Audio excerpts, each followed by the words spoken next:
Apa bagian dalam hidup saya dan kehidupan keluarga saya yang perlu diperbarui? Ini adalah pertanyaan renungan kita untuk hari ini. Holy Spirit, make my heart open to the Word of God. Make my heart open to goodness.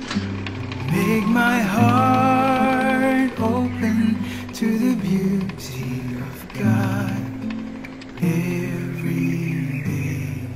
Amen.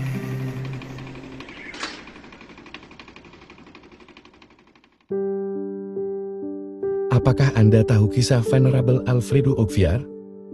Yang mendedikasikan hidupnya untuk melatih katekis. Alfredo Oviar lahir pada 29 Agustus tahun 1889 di Lipa, Batangas.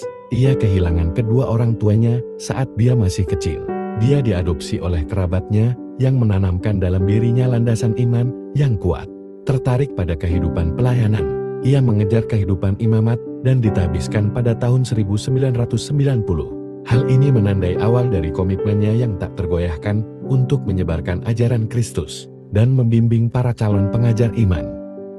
Sebagai pastor muda di Malvar, Batangas, Pastor Oviar menunjukkan keterampilan luar biasa dalam mengajar dan membimbing orang lain dalam iman.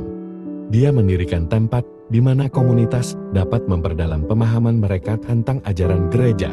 Ia menyadari perlunya pendidikan rohani yang luas. Dedikasinya membuatnya diangkat sebagai vikaris jenderal di Lipa. Dan kemudian pada tahun 1944 ia diangkat sebagai uskup auxiliar. Misinya tetap jelas, memperkuat pengetahuan agama di tingkat keuskupan. Antara tahun 1948 dan tahun 1950, laporan muncul tentang penampakan di sebuah biara di Davao, di mana Uskup Oviar melayani sebagai konfesor. Kejadian ini ditandai hujan kelopak mawar. Kemudian dilakukan pemeriksaan ketan, dan akhirnya tidak didukung oleh otoritas gereja. Dalam kepatuhan, dia tetap diam tentang masalah itu, dan malah semakin mengabdikan dirinya untuk memperluas pelayanannya. Pada tahun 1951, ia dipercayakan untuk memimpin keuskupan Lucana yang baru didirikan. Meskipun memiliki sedikit pastor dan sumber dayanya terbatas, untuk memastikan pertumbuhan iman dan pendidikan, ia mendirikan Katekis Misionaris Santa Teresa. Pada tahun 1958, visinya jelas untuk membentuk misionaris awam yang berdedikasi, yang akan terus menyebarkan ajaran agama kepada masyarakat. Untuk mengatasi kekurangan pastor, dia juga mendirikan seminari, membantu membentuk generasi pemimpin gereja berikutnya, seperti Ricardo Vidal yang kemudian menjadi kardinal.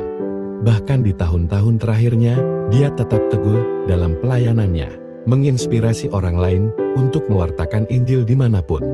Pada 1 Oktober tahun 1978, di Hari Raya Santa Teresa dari Lisieux, Uskup Oviar meninggal dengan damai.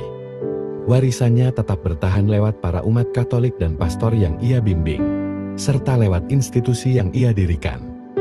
Pada tahun 2018 ia dihormati dengan gelar Venerable oleh Paus Fransiskus, mengakui dedikasi seumur hidupnya untuk iman dan pelayanan. Hidupnya mengingatkan kita bahwa pengabdian sejati bukan hanya hidup tapi juga dengan membagikan iman kita. Venerable Alfredo Oviar, doakanlah kami.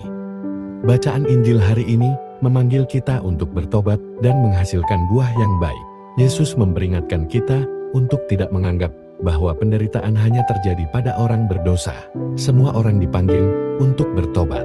Ia kemudian membagikan perumpamaan pohon ara yang tandus, di mana pohon yang tidak berbuah selama 3 tahun diberi satu kesempatan terakhir sebelum ditebang.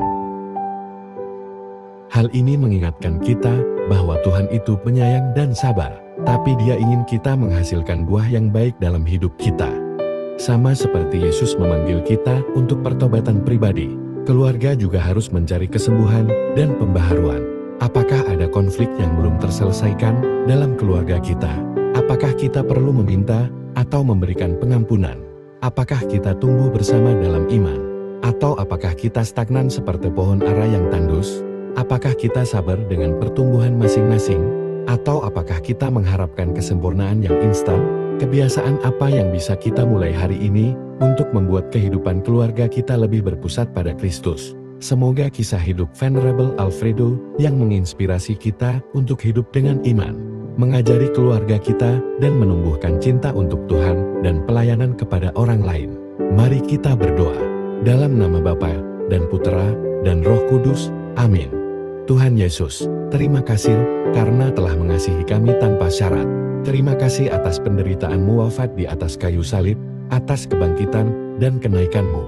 Tuhan ampunilah kami ketika kami gagal bertobat dan berbuah baik, terutama dalam keluarga kami. Isilah hati kami dengan rahmat dan kekuatan-Mu, agar kami dapat dengan rendah hati kembali kepada-Mu, dan menjalani hidup yang menyenangkan-Mu, berbuah dalam kasih dan kebaikan. Berhembuslah dalam diriku, ya Roh Kudus, agar segala pikiranku kudus. Bertindaklah dalam diriku, ya Roh Kudus, agar pekerjaanku juga kudus. Pikatlah hatiku, ya Roh Kudus, agar aku hanya mencintai yang kudus. Kuatkanlah aku, ya Roh Kudus, agar aku memperjuangkan segala yang kudus. Jagalah aku, ya Roh Kudus, agar aku selalu kudus. Amin. Dalam nama Bapa dan Putra dan Roh Kudus. Amin. Tuhan memberkati keluarga Anda. Tuhan memberkati iman Katolik kita dan Couples for Christ.